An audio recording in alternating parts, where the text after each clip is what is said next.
আসসালামু আলাইকুম এভরিওয়ান, কেমন আছো সবাই? আশা করি সবাই ভালো আছো। আজকের এই ভিডিওটা এইচএসসি 25 ব্যাচদের জন্য। আমরা বিগত ভিডিওতে আলোচনা করেছি পদার্থবিজ্ঞান, রসায়ন, জীববিজ্ঞান এবং উচ্চতর গণিত প্রথম পত্র নিয়ে। তারই ধারাবাহিকতায় আজকে আলোচনা করব উচ্চতর গণিত দ্বিতীয় পত্র নিয়ে। আমরা সবাই জানি এইচএসসি 25 ব্যাচকে শর্ট সিলেবাসে অন্তর্ভুক্ত করা হয়েছে।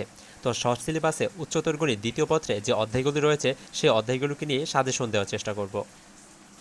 উচ্চতর গণিত দ্বিতীয় পত্রে শর্ট সিলেবাসে যে অধ্যায়গুলো রয়েছে আমরা এখন সেগুলো দেখব। অধ্যায়গুলো হলো জটিল সংখ্যা, বহুপদী ও বহুপদী সমীকরণ, কণিক, বিপরীত ত্রিকোণমিতি ফাংশন, স্থিতিবিদ্যা এবং গতিবিদ্যা। এখন আমরা এই অধ্যায়গুলোকে একটু সাইডে রেখে দিই। তোমরা সবাই জানো গণিত বিষয়গুলোতে সম্পূর্ণ নাম্বার পাওয়া যায়, আর এই সাবজেক্টগুলোতে যারা A+ টার্গেট রাখো তারা মিনিমাম 90-এর উপরে টার্গেট রাখবা।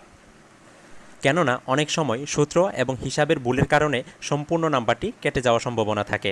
তাই সবাই একটু 90-এর উপরে টার্গেট রাখার চেষ্টা করবা। আর যাদের এই সাবজেক্টটা অপশনাল সাবজেক্ট হিসেবে আছে তাদের তো A+-এর উপরে টার্গেট রাখা খুবই প্রয়োজন।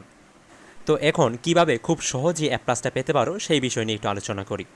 তো আমরা দেখতে পাচ্ছি আমাদের অধ্যায় আছে 6টা, পরীক্ষায় সৃজনশীল আসবে 8টা, আমাদের আনসার করতে হবে 5টা। এবং তোমাদের এটা জানা খুবই জরুরি যে এখানে কিন্তু দুইটা বিভাগ রয়েছে, মানে প্রথম 3টা অধ্যায় ক এবং পরের 3টা অধ্যায় খ বিভাগ। দুইটা বিভাগে ন্যূনতম 2টি করে সৃজনশীল করে মোট 5টি সৃজনশীল উত্তর দিতে হবে। আর পরীক্ষায় সৃজনশীল আসে হচ্ছে গিয়ে ক বিভাগ থেকে 4টা, খ বিভাগ থেকে 4টা, মোট 8টা প্রশ্ন। এই 8টা প্রশ্ন থেকে ক বিভাগ থেকে ন্যূনতম 2টি, খ বিভাগ থেকে ন্যূনতম 2টি করে যে কোনো 5টি উত্তর তোমাকে দিতে হবে। তো এখন আমরা দেখি কোন কোন অধ্যায়গুলো থেকে কয়টা করে সৃজনশীল আসতে পারে। আচ্ছা, প্রথমে ক বিভাগ নিয়ে আলোচনা। ক বিভাগে রয়েছে 3টি অধ্যায়। এই 3টি অধ্যায়তে সৃজনশীল আসবে হচ্ছে 4টা।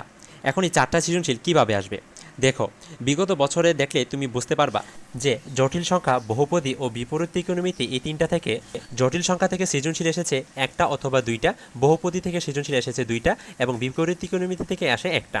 অথবা জটিল সংখ্যা থেকে 2টা আসলে বহুপদী থেকে 1টা, বিপরীত ত্রিকোণমিতি থেকে আসবে 1টা। অথবা জটিল সংখ্যা থেকে 1টা আসলে বহুপদী থেকে 2টা, বিপরীত ত্রিকোণমিতি থেকে 1টা আসবে। তবে অনেক সময় বিপরীত ত্রিকোণমিতি থেকে 2টা, বহুপদী থেকে 1টা এবং জটিল সংখ্যা থেকে 1টা সৃজনশীল চলে আসতে পারে। তবে নর্মাল বিষয় হচ্ছে জটিল সংখ্যা এবং বহুপদী থেকে 2টা করে আসে। এখন খ বিভাগ নিয়ে আলোচনা করি। খ বিভাগে রয়েছে কণিক, স্থিতিবিদ্যা এবং গতিবিদ্যা। কণিক থেকে যদি আসে 2টা করে প্রশ্ন, তাহলে স্থিতিবিদ্যা এবং গতিবিদ্যা থেকে একটা একটা করে প্রশ্ন আসবে। আর যদি কণিক থেকে একটা প্রশ্ন আসে তাহলে স্থিতিবিদ্যা থেকে 2টা এবং গতিবিদ্যা থেকে একটা প্রশ্ন আসবে। তাছাড়া কণিক অধ্যায়টা থেকে বেশিরভাগ ক্ষেত্রে 2টা করে প্রশ্ন আসতে দেখা গিয়েছে, মানে 3টা মিলিয়ে 4টা করে প্রশ্ন আসবে। তুমি তোমাদের বইয়ে অথবা সাপ্লিমেন্টে যদি বিগত বছরের অ্যানালাইসিসগুলো দেখো তাহলে বুঝতে পারবে যে কীভাবে প্রশ্নগুলো এসেছে। এখন আলোচনা করব কোন অধ্যায়গুলো পড়লে তুমি 5টা সৃজনশীল সহজে কমন পেতে পারো। সেই অধ্যায়গুলো হলো জটিল সংখ্যা, বহুপদী ও বহুপদী সমীকরণ, কণিক এবং স্থিতিবিদ্যা। এখানে 2টা বিভাগ থেকে তোমাকে ন্যূনতম 2টি করে সৃজনশীল আনসার করতে হবে, তাই 2টা বিভাগের অধ্যায়গুলোকে তোমাকে ভালোভাবে পারতে হবে। তাছাড়া এখানে জটিল সংখ্যা, বহুপদী, কণিক এবং স্থিতিবিদ্যা এই 4টা অধ্যায়ের মধ্যে তুমি যদি 4 নম্বরে থাকা স্থিতিবিদ্যা অধ্যায়টাকে স্কিপ করো তাহলে জটিল সংখ্যা, বহুপদী, কণিক এই 3টা অধ্যায় দিয়ে তুমি 5টা সৃজনশীল কমন পেতে পারো, কারণ এখানে 3টা অধ্যায়ই 2টা করে সৃজনশীল আসতে পারে। বেশিরভাগ ক্ষেত্রে বহুপদী এবং কণিক এই 2টা চ্যাপ্টার থেকে 2টা করে সৃজনশীল আসে এবং জটিল সংখ্যা থেকে একটা আসে। তার মানে এই 3টা চ্যাপ্টার দিয়ে তুমি অনায়াসে 5টা সৃজনশীল আনসার করতে পারবা। তবে সেফ জোনে থাকার জন্য আমি বলবো সাথে স্থিতিবিদ্যা অধ্যায়টাকে একটু পড়ে নিও, কারণ এগুলো বোর্ড পরীক্ষা, কোন বোর্ডে কীভাবে প্রশ্ন আসবে তা সবারই অজানা। তাই এক্সট্রা করে কিছু চ্যাপ্টার শিখে রাখলে সেটি তোমার জন্য পরীক্ষায় হেল্প করবে। তো এই ছিল সিকিউ নিয়ে আলোচনা। আমরা এখন একটু এমসিকিউ নিয়ে আলোচনা করব। এমসিকিউ আলোচনাতে তুমি একটা জিনিস শুনলে অবাক হবে যে প্রত্যেকটা অধ্যায় থেকে মিনিমাম 4টা থেকে 7-8টা পর্যন্ত এমসিকিউ এসে থাকে।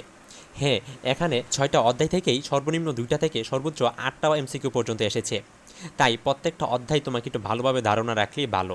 তো তোমার হাতে যদি সময় কম থাকে তাহলে সিকিউর জন্য যে অধ্যায়গুলো পড়বা সেগুলো ভালোভাবে পড়বা এমসিকিউর জন্য, তাহলেই হয়তো হবে। সর্বশেষ একটা কথা বলিব, যে এটা ম্যাথ সাবজেক্ট, এটা একটু বেশি বেশি প্র্যাকটিস করিও, তাহলে অনেক বেনিফিট পাবা। তো এই ছিল আজকের ভিডিও। আশা করি ভিডিওটি ভালো লেগেছে।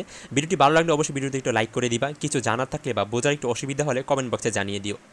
পরবর্তী সাজেশন ভিডিও পেতে চ্যানেলটিকে সাবস্ক্রাইব করে রেখো। পরবর্তীতে কোন সাবজেক্টের উপর সাজেশন ভিডিও চাও তা অবশ্যই কমেন্ট বক্সে জানিয়ে দিও। তো দেখা হবে পরবর্তী ভিডিওতে। ভালো থাকিও সবাই। আল্লাহ হাফেজ।